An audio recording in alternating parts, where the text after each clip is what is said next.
Nag-inspeksyon din ng mga otoridad sa mga tindahan ng mga paputok sa bayan ng Mangaldan sa Pangasinan.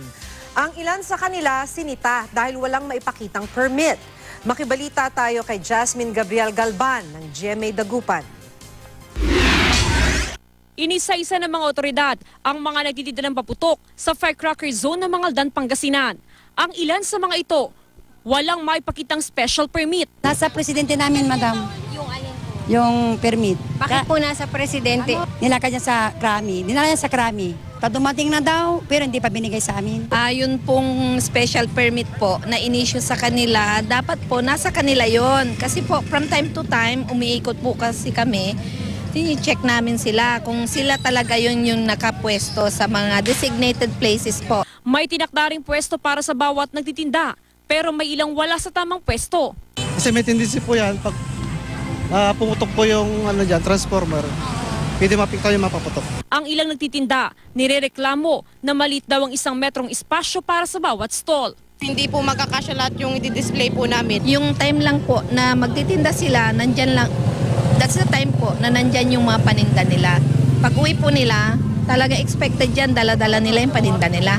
For security reasons din rin po. Sa Dagupan City, hindi naman agad nagtinda ng mga paputok ang karamihan sa 25 negosyanteng kumuha ng permit sa BFP. Nangangamba silang malugi dahil sa bago itinilagang firecracker zone na nasa open area malapit sa tanggapan ng NBI. Mas marami raw ang dumaraan sa dati nilang pwesto sa harap ng West Central Elementary School. Kahit na 2 araw lang, 30-31 lang naman. Kasi yung 30 naman holiday. Naiintindihan daw ng mga pulis sa mga negosyante, pero giit nila. Yun ang pinakamagandang area, suitable area na talagang malayo sa disgrasya. Yung hinihiling nila kasi, mataong lugar yan, marapit sa mga building. So yun ang iniiwasan natin, ang pinapangalagaan natin dito yung kaligtasan at kayusan ng ating mga kababayan. Sa maigpit na pagbabantay ng pulisya, ilang minor de edad ang nasita at nakuhanan ng ipinagbabawal na boga sa Barangay Pantal. Delikado rin. Kasi minsan may mga nabubulag. Minsan may sumasabog pag sobra yung fluid na nilalagay.